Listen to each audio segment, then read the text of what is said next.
dibuanglah Yusuf, dibuang, maunya dibunuh, dibuang ke sumur, ditemukan orang dijual belikan.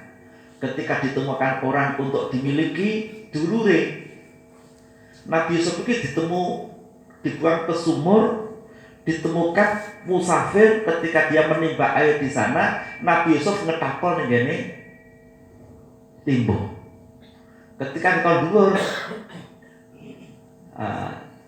ya busro hadza ghulam muarem iki. Dulure runuk-runuk teko. Dulure sing guang Nabi Yusuf lho. Dulure teko, "Pak, sampean iki aku nemu iki. Lah kuwi budakku lho kuwi. Gak iso iki. Aja tak aku. Lek pancen anu regane piro?" Akhirnya saudaranya Yusuf yang telah membuang tadi, ketika Nabi Yusuf ditemokne, sing nemokne iki dijaluki dhuwit, dipremani. Didol Nabi Yusuf itu dijual. Setelah dijual, ya diterima oleh Raja Kitfiru Aziz. Di sana ditempatkan tempat yang mulia. Singkatnya, di situ ada ujian yang berat. Ujian nikmat, ujian dicintai juragane. Jadi dicintai Zulaikha sebagai juragannya.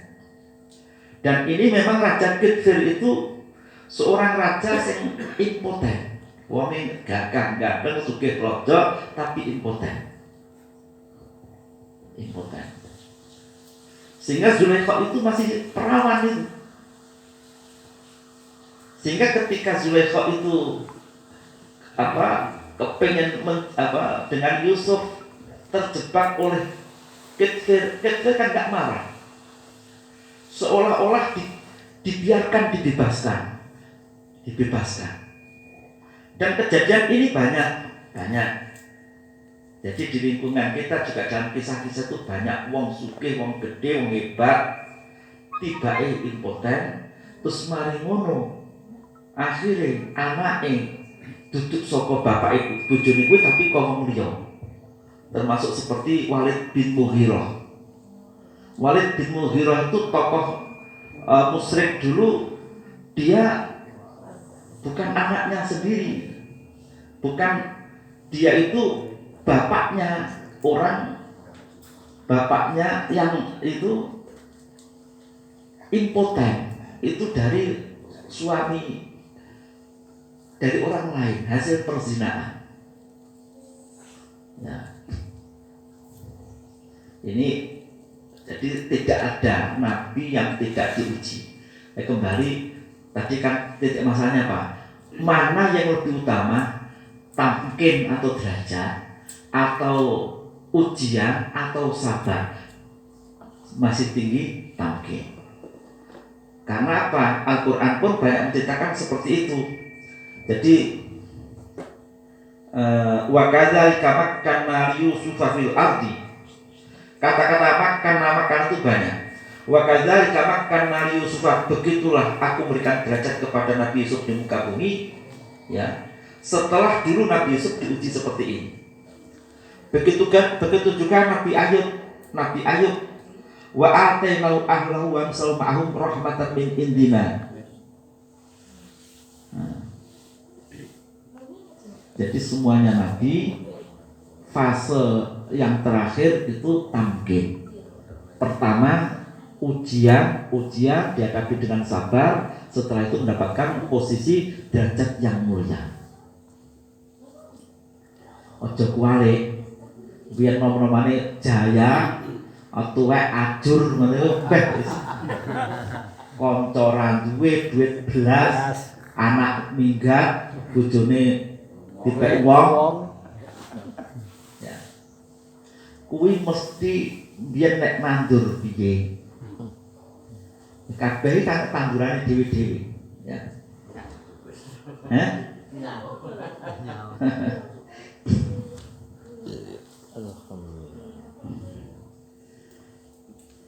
Ini menunjukkan kecerdasan Imam Syafi'i.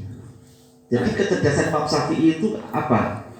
Kecerdasan di dalam kecerdasan spiritual. Dia bisa memahami makomat, derajat-derajat orang yang usul ilallah, orang yang lelakon. Jadi kasare cara Jawane lelakon. Urip niku ya niku melaku suluk thariqah, menjalani kehidupan itu kita hendaknya juga gadah urip niku ya lelakon usul ilallah. Disawang wong ya padha ae karo kancane. Tapi kowe iki ndandani manahe dhewe. Nah, manahe dhewe. Kayak iso duwe celengan amal sing siri sing ora ketokno.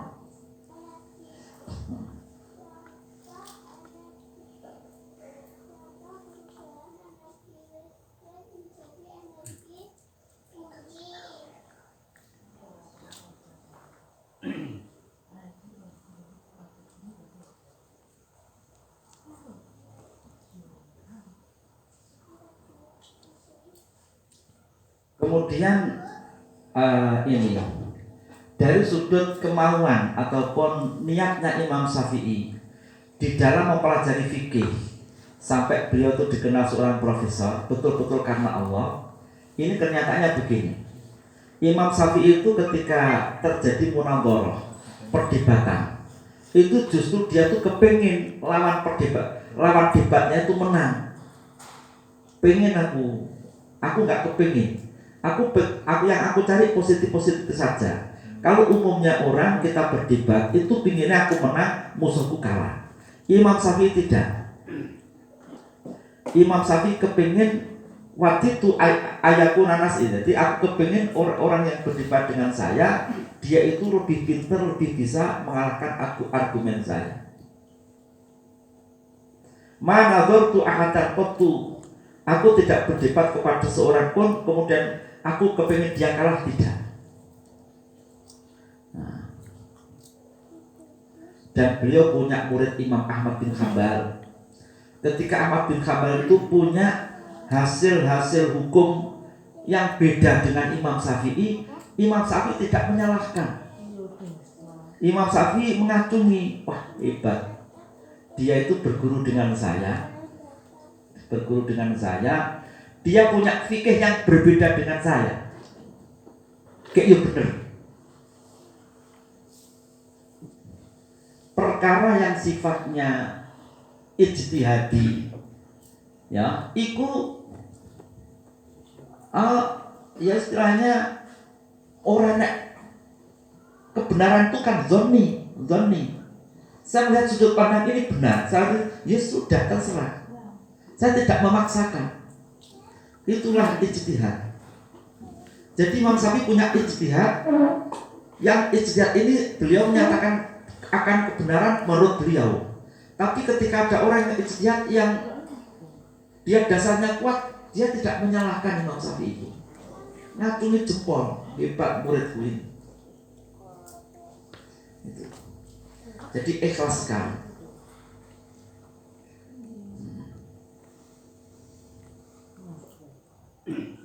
Beliau sekalipun dia juga seorang guru yang sudah luar biasa, ini tidak membatasi muridnya kudu manut aku, tidak. Ini salah seperti ini. Dikasih kebebasan.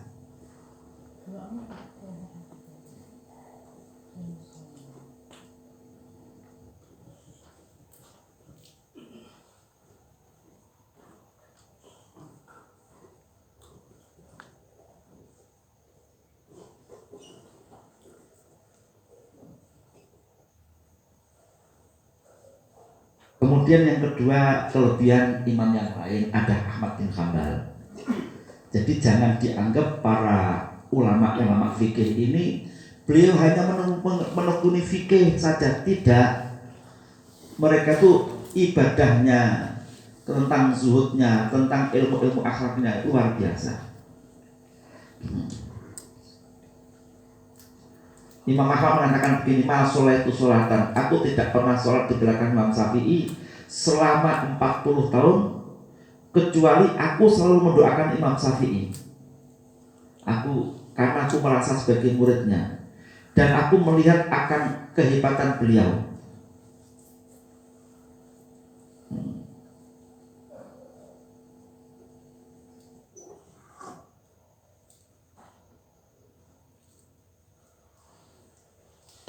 Maka dikritik orang-orang sekarang yang dia mensejajarkan imam dengan Imam Syafi'i itu seperti madakne malaikat dipadakne karo apa?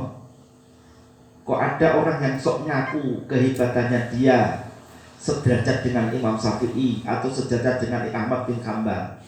Itu seperti hanya menyamakan antara sumur dengan naik perbedaan yang sangat jauh sekali.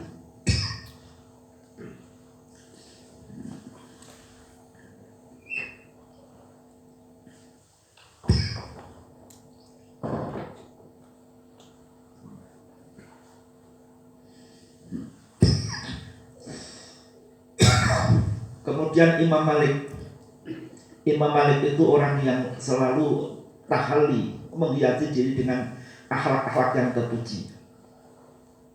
Ya.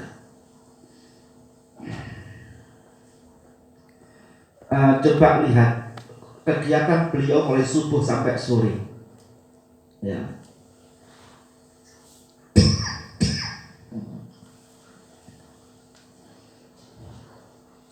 Jadi sebelumnya begini ya, kita kan dengan ulama dulu kan kita kan ya membaca dalam bacaan artinya.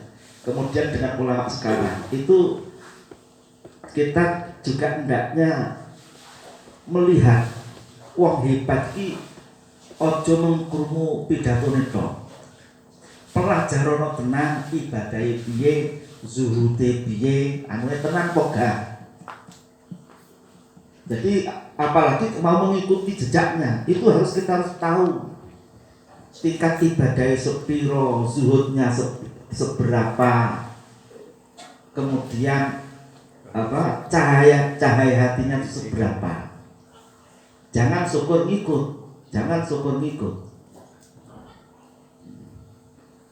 Apalagi gurmek dari mek krungu pidatone tok, akeh mubalek iki. Yang mubalek iki jeneng mubalek. Mulih pidato pengajian ngeten. Iki ana mubalek ngoten niku. Mulih pengajian kan nggawa amplop. Niku dugi niku parane mboten teng omah. Teng biliar. Lho niku tenan niku. Sampai biliatan niku udu niku ya dhuwit mubalek aja disuwen dhuwit amplop pengajian. Ya Allah.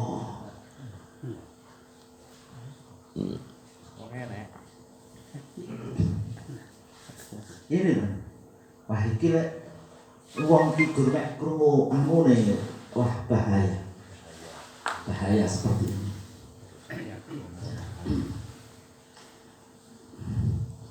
Jadi di sini kebesaran para salafus saleh itu bukan hanya dari karya-karya tulisnya, tapi beliau itu juga punya celengan amal yang sangat besar sekali. Jadi hendaknya sudut pandang kita sendiri pun ketika kita kembali kepada diri kita, urusan status sosial monggo lah, punya status sosial seperti apa. Tapi urusanmu menghadap kepada Allah, kowe iki kudu duwe celengan. Napa? Celengan amal sing siri-siri. Lek sing dohir mawon kabeh wong kan roh amal siri. Apa gadah wirid sing istiqomah nopo, sholawat nopo, zikir nopo, utawa sedekah nopo sing ini ya. Ya seperti tadi, kelebihan Abu Bakar ternyata bukan banyaknya sholat, banyak puasa, tapi punya hati yang seperti itu.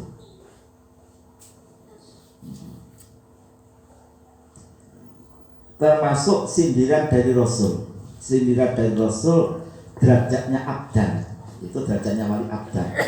Rasul menyatakan begini, mangkola Allahumma arham umat Muhammad, Allahumma aslih umat Muhammad, Allahumma farij an umat Muhammad, kutiba lahu ya, dicatat baginya seperti pahalanya abdan. Siapa? Orang yang berdoa, ya Allah kasih sayangi umat Muhammad, ya Allah rukunkan umat Muhammad, ya Allah lakukan islah umat Muhammad, lapangkan umat Muhammad. Artinya apa? Artinya doa ini betapa indahnya ketika kita wujudkan dalam sebuah perilaku. Ojo monggo. Orang-orang yang perilaku ini dia itu pantas kalau dia nyandang wali abdan. Piye? Kasih sayang dengan sesama umat Muhammad. Merukunkan, ojo mecah belah. Allah mafarij angkur bagi umat. Ya nyuwun sewu. Ketika hari ini rame-ramenya medsos menyangkut tentang Ba Alami. Iki awake dhewe gak bersentuhan. Ini perkara subhat sing gak perlu digedhek-gedhekne. Kuwi engko nek tibake itu termasuk zuriati Rasulullah, kuwi engko lho cilaka. Awake dhewe awakmu ora tau dilarani. Apa tau dilarani? Kula niku teng grup sing teng KNU-an niku padahal saka Sarang, saka Lirboyo, Gus Kafabi, Gus Ato, itu kan di-share. Jadi Lirboyo ki ngene sikape. Nah, ini lah bola-bola ki sik oke sing demen. Iki jenenge kita saling menelanjangi. Coba kalau umpama ini terus meletus, terjadi perpecahan antara para habaib dengan ulama, terus piye dadine? Terus kowe ngelek-ngelek umpamane katakan ngene Habib Taufik atau Habib yang lain, kowe roh to keluargane. Kuwi anake sapa tenan, uripe piye? Yang kita tahu dari habaib itu, aku yo habaib akeh sing kenal, aku biyen bakul sarung. Juragan sarung itu rata-rata habaib. Mereka itu mesti duwe amalan yang dari datuk-datuknya. Kok mbambahi.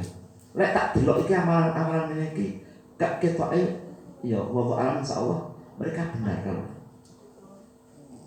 Nah, iki gak iki kita tuh dipecah belah. Ya, dipecah belah. Ojo teman-teman jangan keterlaluan. Banyak sih kan. Lek ngrasakne loro lek nyapot salah kowe dadak ndelok medsos. Nyawak ndelok sapa Bakar bin Semit, ndelok pidato niki kan pagel sampean. Nyapot dadak ndelok barang. Ya.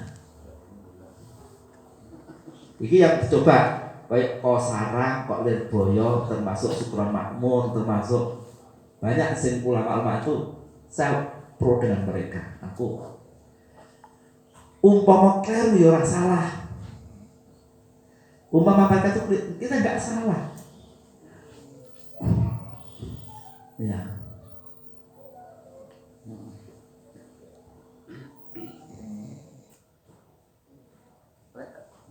Saya khawatirkan kan begini.